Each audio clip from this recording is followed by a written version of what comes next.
MSNBC takes you behind the walls of America's most notorious prisons into a world of chaos and danger. Now, the scenes you've never seen. Lock Up Raw.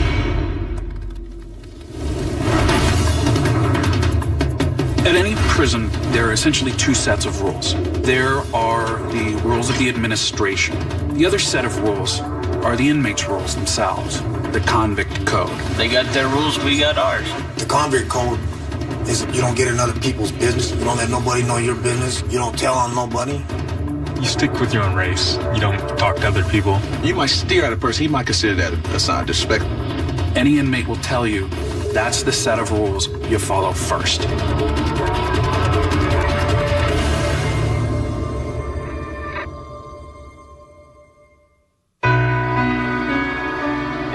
On their first morning of shooting at Utah State Prison, the lockup crew entered the Wasatch A cell block, home to some of the prison's most violent convicts. We met a group of inmates playing cards and talking about who really runs the prison. Guardsmen don't run your sections now. It's all run by your inmates now. They pretty much tell what goes on. A guard does their section, but the inmates are pretty much, if they don't get along, then they're going to either force them out or they'll get moved. They'll get moved. They'll straight out get told, geez, you get your ass down to the pod and leave. Hit the pod, pack your stuff, and get out. Go. And that's exactly what happened. Welcome on the block. Guards are just in their pod, They distribute all the food. They're only in there to make sure nothing major goes on. Other than that, inmates run everything else. Sergeant Danny Herring was one of only 2 officers assigned to manage the 95 men on Wasatch A that morning. Yeah, they can take the block, but they're not going anywhere. What are they going to do? That really doesn't bother me. I really don't have a control issue that way. They let us control and manipulate how they live and what they do. They got their rules, we got ours. There's a code of conduct in here that you got to follow if you want to make your time easy. You don't rat on people, just all kinds of stuff. You don't do. That code of conduct is the convict code, and the penalties for violating it can be severe. If you look up, the 4th deck's pretty high. A lot of people take an elevator ride. The problem is there ain't no elevator. The fall doesn't hurt them. It's a sudden stop at the end. Utah State inmate Tony Duran is well-versed in the convict code. He has spent the majority of the past 23 years behind bars for burglary, robbery, and a slew of parole violations. The convict code is a person that carries himself with respect. He only talks to the man when he has to. He don't sit there and kick it with the man. You don't tell on nobody. You don't let nobody know your business. You don't get in other people's business. You respect yourself. You respect others around you. But these days, old-time inmates like Duran all agree the convict code is changing. Well, because the different breed of inmate that's coming to the joint now, You got kids coming in here, Some of them are gangbangers that don't know how to carry themselves. And some of them, they just don't give a shit about respect or nothing like that. We've discovered the proliferation of gangs at every prison we've profiled, and Utah is no exception. But nowhere are prison gangs more powerful, dangerous, and faster growing than in California. And they have added their own ominous chapters to the convict code. You can always spot a guy that's not used to prison, a new inmate, because he'll come out, he'll wander around, he won't go with his own group, he's just looking. And usually what will happen is one of the gangsters will go over and snatch him up and bring him over and run the game down to him. Tell him, hey, this is what you got to do. This is where you got to be. You can only hang out with your own people. We don't want to see you talking to people of other races. And that happens real quick. At San Quentin State Prison, we learned that not only do gangs force most of the prison population into racial segregation, they even draw boundaries on the rec yard. Okay, this is the lower yard, and the inmates segregate themselves out here. The reason being that the gangs want it that way. The blacks are over here. The Northern Hispanics is our main gang here at San Quentin, and it's because they're better organized. Okay, the white guys are over here on the parallel bars and on the picnic table. Over in the corner, you see where the Asians are sitting. You can't just walk and sit on a table. I had to explain that. I'd almost got in a confrontation with that 2 or 3 times because, I saw a table, I sat down. It's not like that. You gotta ask for permission to sit down there. Even such a minor misstep can be taken as a sign of disrespect, and that can lead to widespread violence.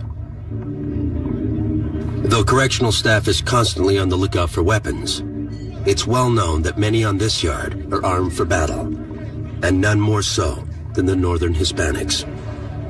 They have a minister of defense, and his thing is he's to have 10 weapons ready at any time down here on this yard. Their weapons are all hid over there, and in the morning we'll come over and we'll search that area and try to find their weapons. But they're getting better and better at the way they hide their weapons. As you see, this one guy keeps looking around, and he's got the heavy coat on. The temperature's pretty hot, so they're the soldiers. They wear these jackets as a little bit more armor. If anything goes on, they're the first ones to get involved. Many inmates have told us that if violence does break out, the convict code dictates how they will respond. If it's a racial situation, you have to respond according to your racial background. If I'm standing next to this man here and he's suddenly attacked by another racial group, even if I don't know him, he's black. I'm obligated by myself to assist this man. You know what I'm saying? If it's a white thing, then, you get in it. If it's with the whites and another race or something, then you got to be a part of it, But if it's something else, I just turn my head. I don't even want to see it, But we found that violence does not only occur between racially segregated rivals. Sometimes gang violence erupts from within. I've stabbed people because of what I've had to do, You can't go against the program. At California State Prison Corcoran, we met one young inmate who was ordered to attack an older, weaker gang member, simply to thin out the herd. He asked that we not use his name. I accepted that because that's the way it is. I didn't question it. Some things I was against, but, I just dealt with it and accepted it because that's the law of the land in here. He explained that the hit was ordered because the older victim was unable to keep up with the gang's military-style exercise program.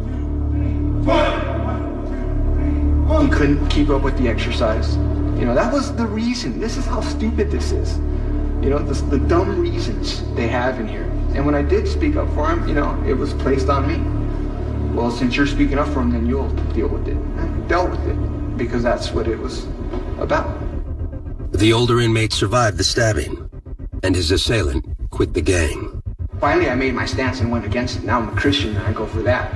I wrote him a letter, and I apologized, and I told him that I was sorry that I had to do that. I was so weak, and I didn't, protect him. I should have, I was in a position to protect him, and I didn't. Next, on Lock Up Raw. It's all a bunch of betrayals and lies. There's no loyalty. There's no honor. One gangbanger smashes the code, and another unleashes contempt for those who do. I don't know how can they wake up in the morning and see themselves in the mirror,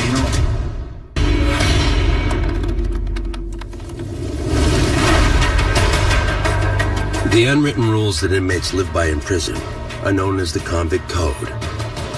But when it comes to gangs, the convict code is the code of silence.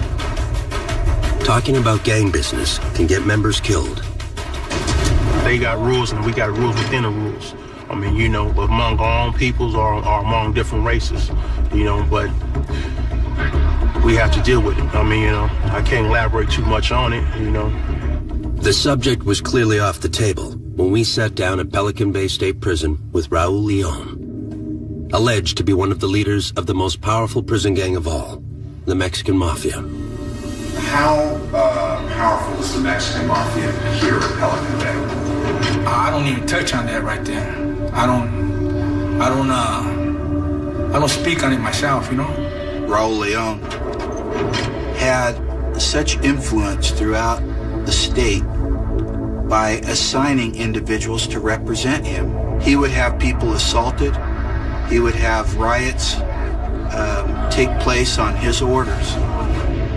Serving a life sentence for murder, Leon lives in what is widely regarded as the most restrictive environment in the state of California, Pelican Bay Security Housing Unit, or SHU. Inmates are confined to their cells for all but 90 minutes per day, which they're allowed to spend in a nearby concrete exercise area. Leon had been living here for 14 years when we met him. I always tell people they ain't built a prison hard enough to break me, you know? And some of us are stronger than others. And I think that's what Pelican Bay is about. Only the strongest are the ones that are gonna make it, you know? While Leon refuses to disavow loyalty to his gang, the prison sees a slow but steady flow of inmates who do. Through a process called debriefing, they not only break the code, they smash it to bits. It's basically when existing gang members want to get out of a gang inside prison. And in order to do that, there's a whole debriefing process they have to go through. And it basically entails the inmate coming in and confessing everything he's done with the gang. And sometimes even, throwing some people under the bus and confessing against other people. So it's really a deadly thing for someone to do inside a prison. When inmates debrief, they must write a lengthy account of their criminal history both in and out of prison. The review process can take months, but if accepted, the inmates will be allowed to live in the safety of a protective custody unit and be granted many more privileges than they would have had as confirmed gang members. Because of your March 11th, 99 incident with another inmate that you almost killed, came very close to killing, we have a question about your sincerity about debriefing. Lockup cameras were at California State Prison Corcoran when Thomas Spiller, a longtime gang member, went before the Inmate Review Board to request a debriefing. I can certainly see your point of view. However, a good many of these inmates that are in the IYP program have in fact been in my position in the past, and have also called hits on other inmates and actually done hits themselves. So I'm assuming that you have had the same concerns about them, or am I being singled out for some reason? Let's not go there. You're going to be given an opportunity to debrief. She's only giving you the honest truth, and the truth is there's concern. It also depends on how sincere you are when you do your history statement. All the stuff that you just told us about ordering hits, that kind of thing, you're going to have to do that. You're going to put that to writing. Billy, yes. Just for my own understanding, what is the main source of your change of heart? Basically, I'm tired of doing other people's dirty work, of ordering people to do things that because for someone else's selfish reasons, when in fact it doesn't benefit me here nor there. That I was ordered to kill a dear friend of mine, and I really didn't appreciate that. Good enough for me. There's no guarantees. So it really has to come from within the inmate of him wanting to change who he is. And it was interesting to see these guys do this and put themselves through this process, knowing that, they're dead men walking.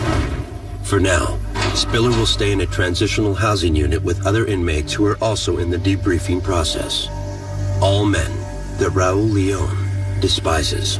I don't know how can they wake up in the morning and see themselves in the mirror, Whatever excuse you use to get to the transitional housing unit, to me it's just a crock of it's just a scam.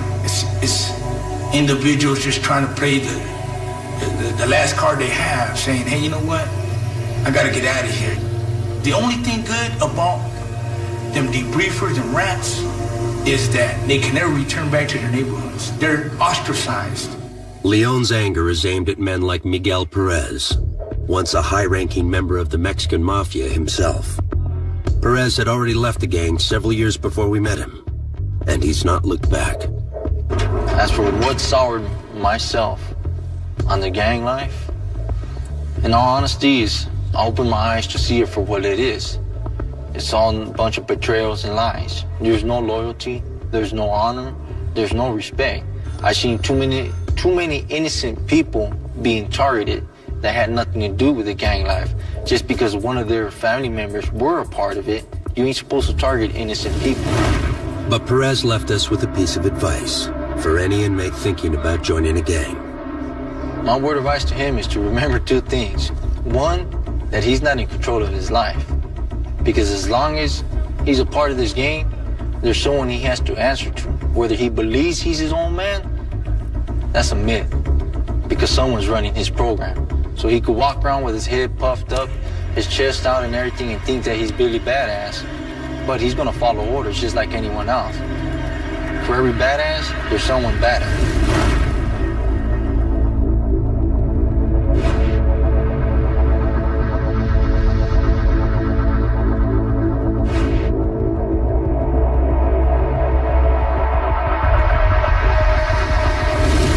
Coming up on Lockup Raw.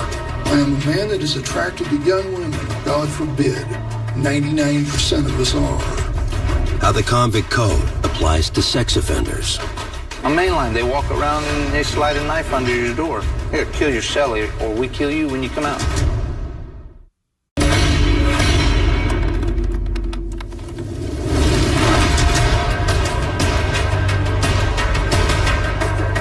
In every prison profiled on Lockup, our producers have found subtle differences in how inmates enforce the convict code, or the unwritten rules by which they live. But one aspect rarely changes: the position of sex offenders on the inmate hierarchy. Murderers, robbers, they're up here. Child molesters, rapists, they're down here. Them guys on the bottom deck, most of them guys are sex offenders, you know? I don't like them, I just tolerate them. I used to beat up all these sex offenders. I used to prey on them. They normally mark the sexual predators by cutting them across the face with a razor blade or a knife, and that's just a lot. The other inmates know that, hey, this guy no good, they call him trash.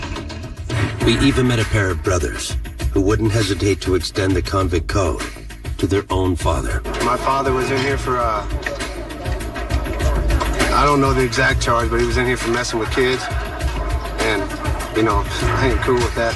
Brad and Michael Love are serving time for murder at Anamosa State Penitentiary in Iowa. I was never incarcerated with him. When I found out that he was getting incarcerated, what he did time for, what he got charged for, they asked me if there would be any problems if we were in the same prison. I told them, yeah, I probably ended up killing him. I cannot condone that. Lockup has profiled plenty of inmates who spew hatred towards sex offenders.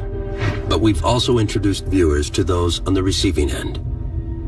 Thomas Headley is serving a 15-year sentence at Utah State Prison, and like many sex offenders, says his punishment is unjust and his crime misunderstood. I was charged with kidnapping somebody that was under 14. I am a man that is attracted to young women. God forbid. 99% of us are. When we interviewed him, Headley was serving his time in solitary confinement as a punishment for being uncooperative. But he explained to us that he had his own motives for being in the hole. There's not a safer place anywhere in the prison than where I'm at. No matter what you do, no matter how you try to approach it, you are a worthless piece of crap because you are a sex offender. You're a useless mole. That's all. That's the way everybody talks to you in here. Oh, you're a mole, huh? Molester. You're one of those. But I have seen guys get stabbed. I saw a guy get a piece of a shovel handle stuck right in the side of his neck. And I've seen a guy get a hammer took to him and just beat the side of his head to a wreck. I've got a safety list that's got at least 20 names on it with people that told me in no uncertain terms, you're a dead man if we ever get our hands on you. On the main line, I'd be dead in a day. Because those guys over there, they just wouldn't care. They would kill me right in front of an officer because it's a notch on their belt. We met Earl Heimer at California's Kern Valley State Prison. I have a 37-year sentence. Lewd acts on a minor, 14 years old. This was not Heimer's first time in prison, nor his first sex offense. My wife deemed it necessary that I be arrested for attempted rape of your wife. You know, as weird as that sounds, but you come home drunk and try and take it and she doesn't want it, that's still a criminal offense. Heimer lives in the prison's protective custody wing. Ironically, during his first prison term, he was one of the inmates who targeted sex offenders. You know, I've participated in helping hunt for child molesters. You know, well, this guy said, oh, he's a child molester, and this is a child molester, and you catch him out in the yard, and you go through his stuff and read his paperwork and see what he's really here for. You you know, then yes, he is, or no, he's not. Well, generally, somebody will catch him in a day room or a TV room or whatever and punch him in the mouth, tell him to roll it up now. And if he blinks twice or he hesitates just a little bit, like I was saying a minute ago, if you sit down and you try, well, wait a minute, let me explain. Too late. Now you're beat up, stabbed, whatever. They take it to the next level immediately. Heimer shares a cell with another convicted child molester, Ray Rowe, who is serving a 230-year sentence.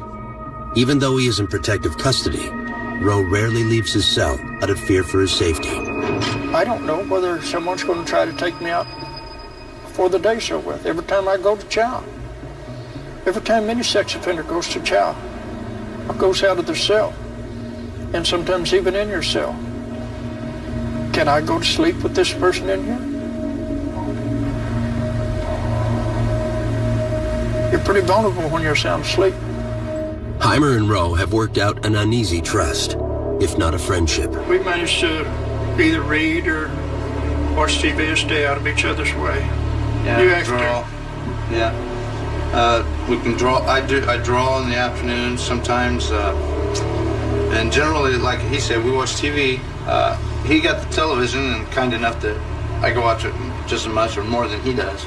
For me, with this much time, it's safer to be in there with a guy with the same charge. I can sleep at night. I don't have to worry about this guy going to cut my throat. On mainline, they walk around and they slide a knife under your door. Here, kill your cellie, or we kill you when you come out. And that sounds like, oh yeah, that's a movie. No, that's a fact. Still, Heimer has mixed feelings about sharing a cell with someone just like himself. My cellie is really a multiple offender. As bad as that sits in my gut like acid, it's just a putrid thing that there's nothing sexy about a kid. You know what I mean? And to hear it, to know it, I know I'm here for it, that charge. But it's just still sickening. Next on Lock Up Raw. I want to go home with her. Yeah, I'm taking Nixon home to the country. The convict code takes on a new dimension when the inmates are women. We call bulldagging what we call a women relationship here. It's a slang word for bulldagging, and that's two women together.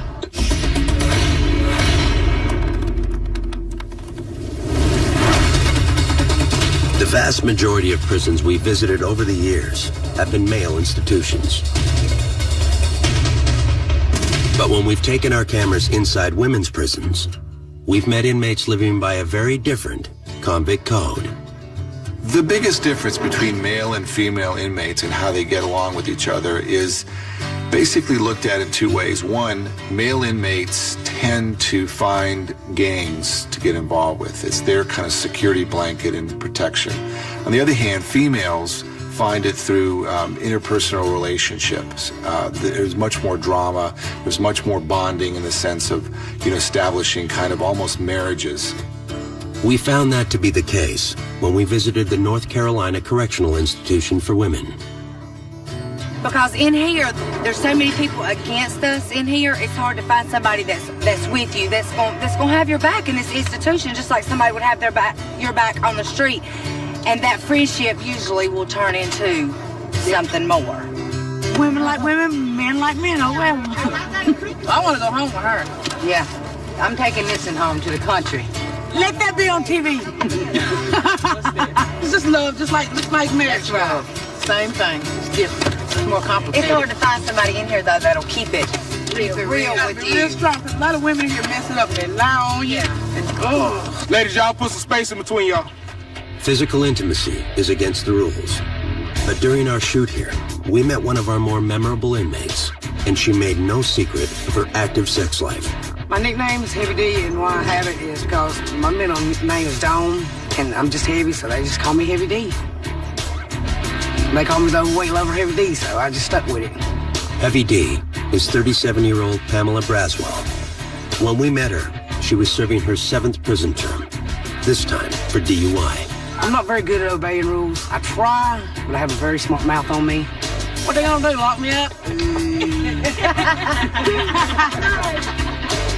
It's an activity we have on the weekends, besides bulldagging. We call bulldagging what we call a women relationship here. It's a slang word for bulldagging, and that's two women together. This is the bulldagging crew. Why did you say that? Well, Mama be watching this girl. She's a Christian.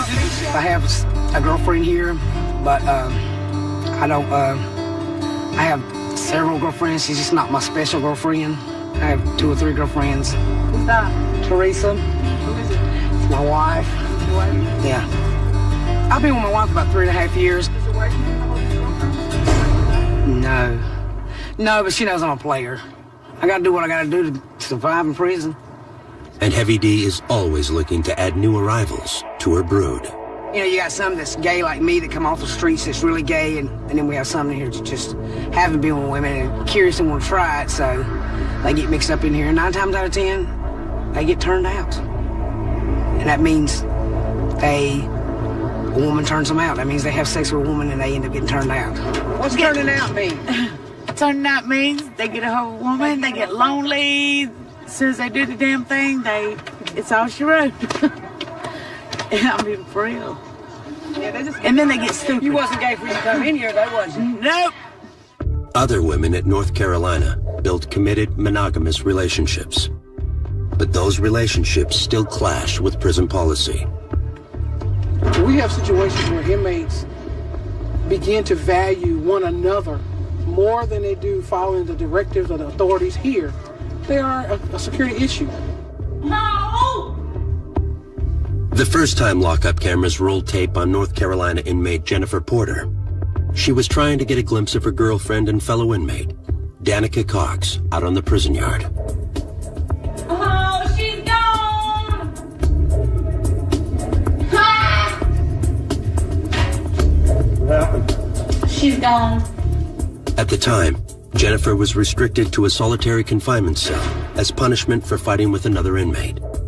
But she and Danica were already deeply involved when they shared their story with us. We've got a really strong bond, you know. I mean, it ain't all about sex. It's a real marriage of the heart for us. You know, it may not be lawful or, you know, but to us, it's real.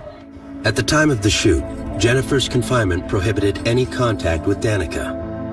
Their feelings about being separated for the past 10 days were palpable. I was writing her last night. I said, hey, sexy lady, girl, you drive me crazy. How have I been spending my days? Crying, looking at picture, crying.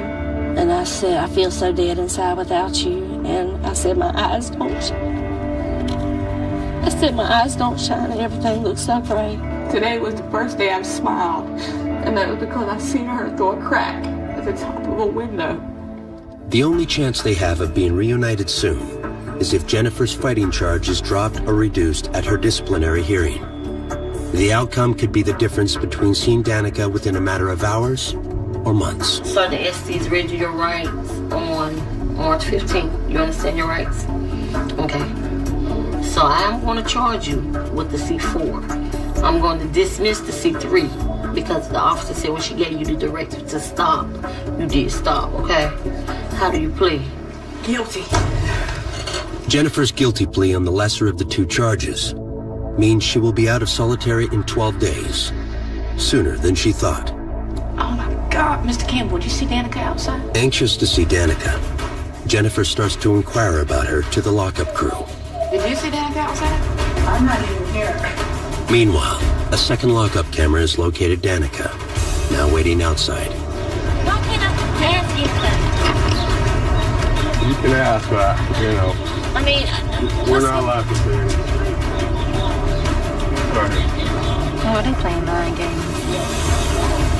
I don't understand why they're not allowed to say anything. I'm flipping. Back inside, as Jennifer gets ready to leave, she's about to risk everything by arguing with a correctional officer. She'll be escorted up to segregation to serve her days up there in single cell A. But you look so eager. I'm ready to get outside. Why? Fresh air, fresh air. could have been outside. You could have been staying outside, you know? You could have been out on the grounds, not in seg if you haven't been caught up in this. Oh my jeez. Didn't we just go through this of why I did that? Okay, so why keep... Okay, but I'm simply saying, if somebody rolled up on you and punched you in your nose, you ain't gonna do. You can't sit there and say you wouldn't, Mr. Wright. And if you would, you're lying. If this man right here come up here and punched you in your nose, you seen blood, you gonna sit there and say, well, let me call the police. You just stand right there, okay? Hell no, you're not gonna do that. You're gonna go to somebody's ass if they punch you in your nose and you see your nose bleeding. If you minding your business, okay, and that's what I felt like I had to do. Finally, as Jennifer is escorted out of the building, her hopes of seeing Danica seem like they're about to come true. Ground closed. Go back there. The grounds are now restricted. The grounds are now restricted.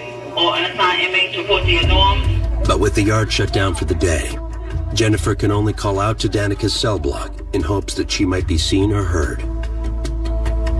I love you! The future of any prison relationship is uncertain, and especially so for Jennifer and Danica. Jennifer, serving time for drug offenses, was due to be released within a matter of months. Danica, in for robbery, was still facing 3 to 5 more years. We plan to be together for the rest of our life. Those are our plans. I'm gonna stick by her, no doubt.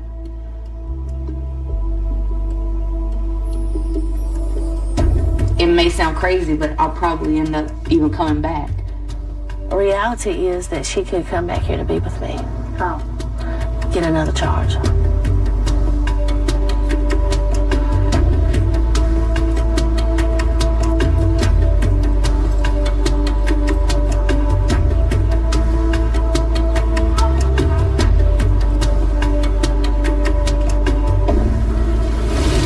Next on Lock Up Raw.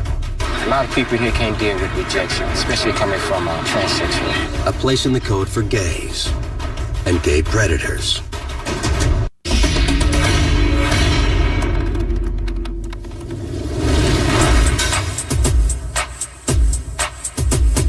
Attitudes towards sex in male penitentiaries are complex. According to the convict code, child molesters and rapists are reviled. But homosexuals can live freely in prison as long as they adhere to other parts of the code. Mind your own business and never show weakness. Well, the boys seem to have no problem with it. They love us. I mean, we're like gold in here. We really are. I mean, it's very few of us. Oh, please, maybe not for you. But anyway, I mean, they treat us just like they treat anybody else, you know what I mean? As long as we give them their respect and don't cross those boundaries, we get treated just like anybody else. At California State Prison Corcoran, we met 3 inmates living openly as homosexuals at what is considered one of the toughest and most violent prisons in the state. Okay, if you could just state and spell your name for us. Regina Maiden, well, actually Reginald Maiden, REGINALD, In this raw interview footage, the 3 men discuss the possibility of attack and how they would respond. It's not being attacked, it's just being like, in a proper word, is stalked, just harassed, just because of rejection. You know, a lot of people here can't deal with rejection, especially coming from transsexual. A lot of other things people don't realize. We're men just like them. We're just feminine like men. Don't forget, women do kill. Yeah, okay, and it's like a lot of us don't put up with that, and a lot of guys know that, and a lot of guys don't. So, you know, when the ones that don't, they end up getting embarrassed. Like that lady with their chorus, beat up, wasn't playing. you know, and it makes them look bad on the yard. So that's why a lot of people do give homosexuals respect sometimes, because they don't know what we're capable of doing. Some gay inmates embrace their feminine side. But when Lockup visited Kentucky State Penitentiary, we met Fleece Johnson, a longtime inmate who practices a very different kind of homosexuality. But we have sexual desires, right? So you got a bunch of men locked up in one place. All of them get hard. All of them's horny. All of them got sexual desires. So what are they going to do? You won't let them have a woman. They going to have each. Somebody's going to have to give us some booty. And it's just that simple. The most memorable story that Fleece told us was about the place and importance that booty has in a maximum security penitentiary. And he went on about it and on about it. In his prison, booty was more important than food. Booty, a man's butt. It was more important. I'm serious. It was more booty, having some booty was more important than drinking water, man. I like booty. Johnson went on to tell our crew how he used to satisfy his sexual desires, especially during the 1970s and 80s, when he was most active and prison security was more lax. When I see one, and he looks good to me, when I go see him, I say, you come here. I say, I'm telling you what, I like you, and I want you. And we can do it the easy way or the hard way. So the choice is yours, right? And it was always yes. Johnson also had a warning for the new generation of inmates.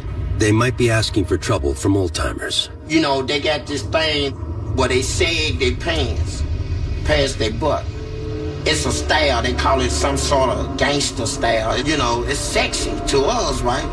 And see, but they weren't prepared for this, right? So you sag your pants in her, man, somebody be up in your butt, you know? And it's just that simple. Johnson even let the lockup crew know that when he was in his prime, they wouldn't be safe from his advances either. If y'all had been in her back then in them days, and as much as I like booty, I probably felt one of y'all butts as y'all was walking past me and dared you to say so. I'm not no shame in my game. This is nothing that I'm ashamed to admit. I am what I am. I'm a warrior too, you know, so let that be known. I'm a warrior. Coming up on Lockup Raw. I was convicted of 4 counts of first-degree murder. My children. How the code extends to the loneliest place in prison, death row.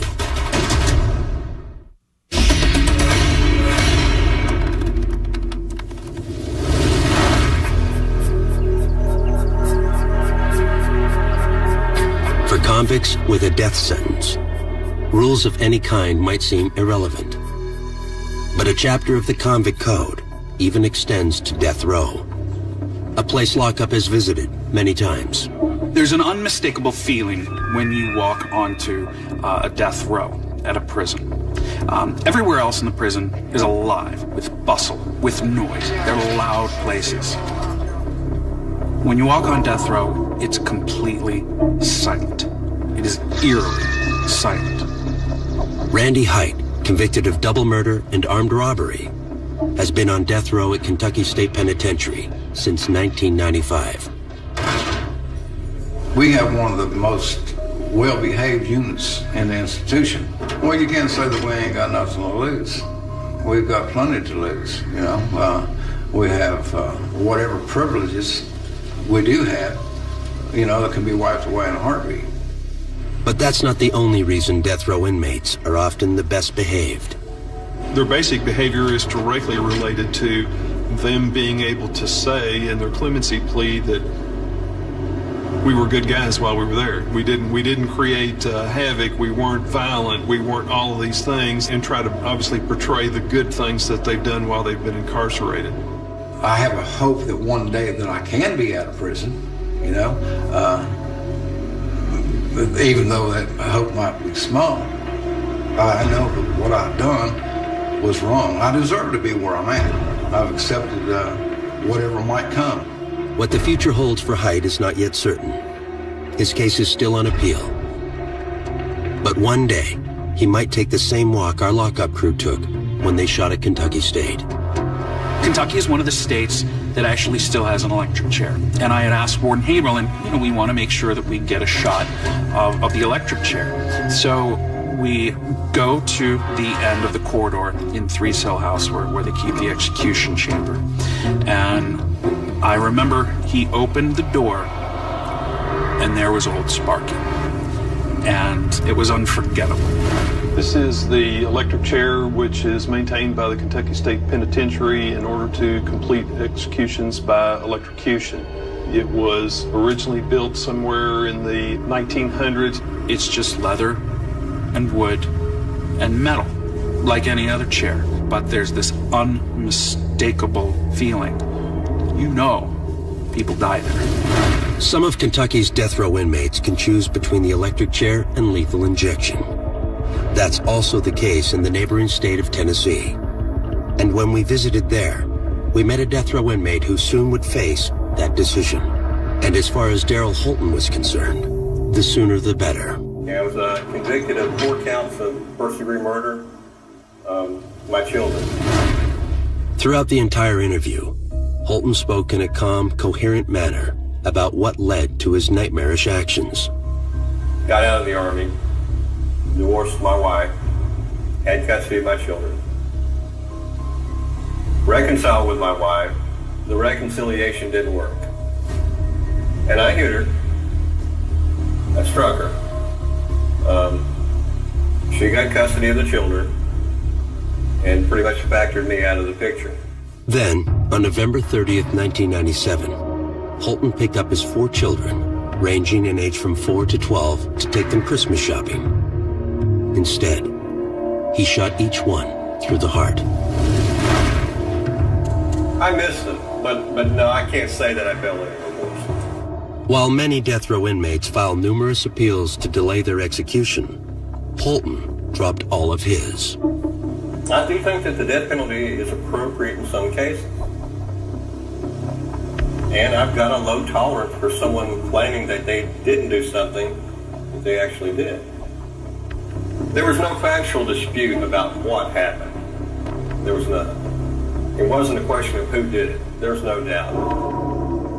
I'm not going to sell out. I'm not going to change my views on the death penalty just because I'm facing the death penalty. Holton was not only ready to face his death sentence, he had chosen to have it carried out in the electric chair. But to his dismay, he had seen his execution date come and go more than once. Well, supposedly they were serious about executing me last year, and supposedly they're serious about executing me this year. If the past is any indication, I don't think they're very serious. And that's not bravado. It's more an issue of integrity. A deal's a deal.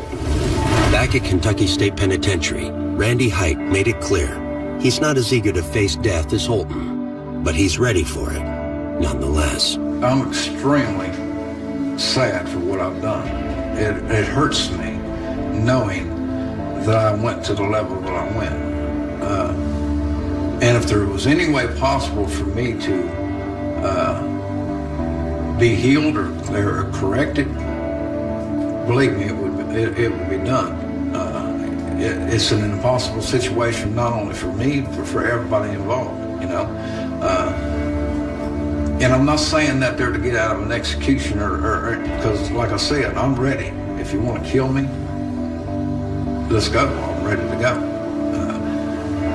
But I think that I have something I can offer somebody, and I don't think it's really time for me to die.